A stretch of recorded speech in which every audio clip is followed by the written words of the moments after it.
So the idea of a believer, whoever wants to tread the path of Allah subhanahu wa ta'ala, is, as I mentioned, is aqidah, amal, and then ihsan. And it came from the hadith of Jibreel. You must have heard the name Hadith of Jibreel. Hadith of Jibreel is when Rasulullah sallallahu alaihi wasallam returned back after the final pilgrimage, Hajjatul Wada, to Medina, and this is about Dhul Hijjah time. And then between this to his departure from the world, and that was within the 85-90 days. In those 3 months, at some point when he was sitting in the masjid with companions, Jibreel alayhi salam came in human disguise and he asked certain questions. And at the end of that, he said, Rasulullah sallallahu alaihi wasallam informed us, saying that he was Jibreel who came to teach your religion, teach you your religion. Atakum liyuallimakum dinakum. So he taught us deen, and this hadith is very famous. It's called Hadith of Jibreel. And what did he teach? So he taught mainly 3 things, which is al-Iman, and then al-Islam, and finally al-Ihsan. Iman is the creed, aqidah, which binds us. Aqidah means something that binds us, something that would bind us to the foundation of Islam, to the boundary of Islam. We get within the boundary of Islam only through aqidah. If we do not have that sound, we'll be out. And then he asked about Islam. Islam is the practical application. As we just mentioned in fiqh lesson, is about ibadat, how to pray, what would constitute prayer, how to get purified. If that situation appears, how would you do? How would you compensate if you can't fast? That sort of thing. Hajj, zakat, mu'amalat, transaction, mu'asharat, nikah, and things like that. And so that was the action.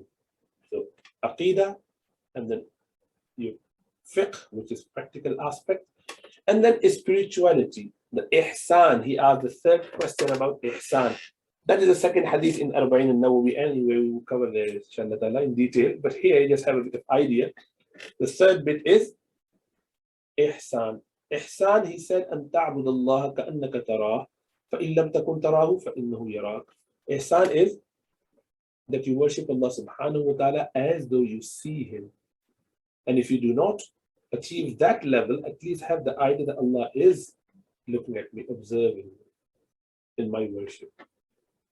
Now, if you look at aqidah, if you have a person who proclaims, he declares, he testifies that there is no God but Allah, and Muhammad sallallahu alaihi wasallam is his messenger, but in his heart he doesn't believe, but he said I do. Who is that person? What do we call this person? He is a hypocrite. So he's a hypocrite. Just no slides for this one, but there will be slides from next week on this one as well. I didn't get the chance to prepare those. It's just a general overview. So if that person claims to be Muslim and yet he has not got that firmly accepted by his heart, in his heart he doesn't believe all of that, we call this hypocrite, a munafiq. So to have a purification of the heart and sincerity therein is a condition for Iman to be accepted. Likewise, if someone does good action, and if you ask him, he does it only to gain some respect, fame. People were to say, wow, amazing. What a great orator he is, how fantastic the writing is. Oh, his prayer, when you look at that, you feel, mashallah, amazing, full of khushu, concentration prayer. If that's the idea, then the action is null and void. It is done not for the sake of Allah, but for the sake of showing off, get some worldly benefit. Some other ulterior motives are there for that particular action. So is that action accepted? Obviously not. That is why Rasulullah said on the day of judgment, there will be people, one of them would have done a lot of charity work, and Allah subhanahu wa ta'ala would ask him, what did you do? Ya Allah, you gave me a lot of wealth and I spent all of that in your path. Allah would say, no, you did it only. So the people say that you were generous, and they're giving you the title of generosity. So there you go, off to hellfire. Second one would say, Ya Allah, I actually taught people. I was imam, I was teaching in the masjid, I was giving khutbahs, I was doing this and that. And you did it, but you did it for the sake of people. Attribution and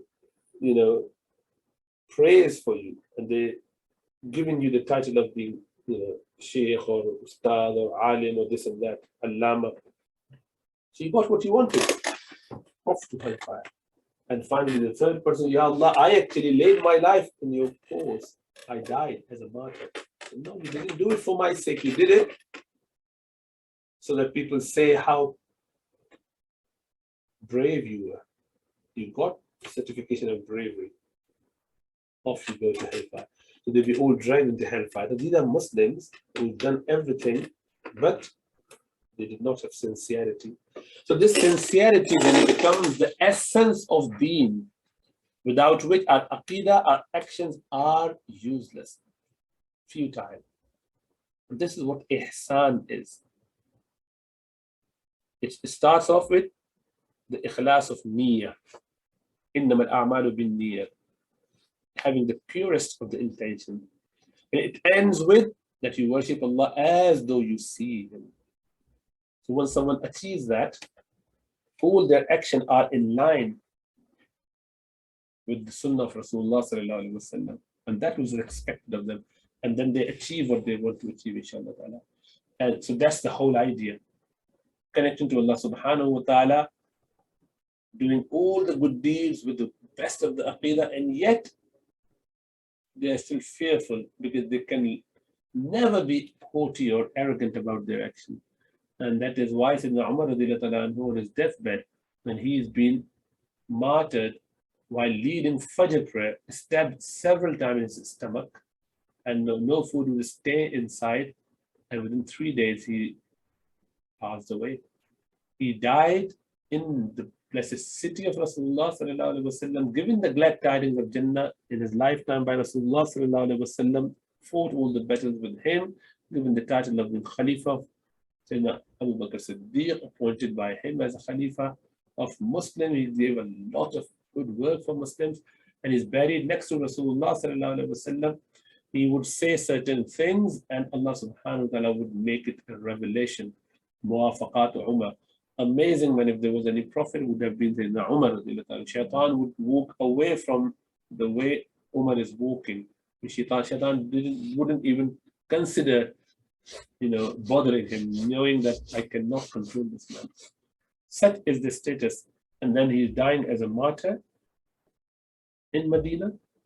And yet he says, if there was only one person going to hellfire, I fear that might be me because of my shortcomings.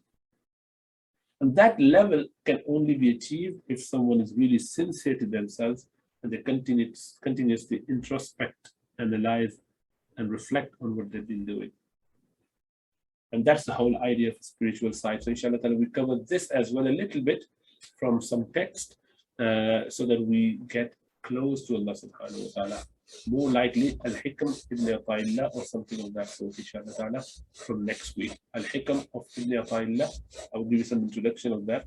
We'll see if we could do some of that, inshallah ta'ala. Jazakallahu khairah. We leave it there. If you have any questions, you can ask by typing or by even turning your mic on. Otherwise, we'll see you next week. Remember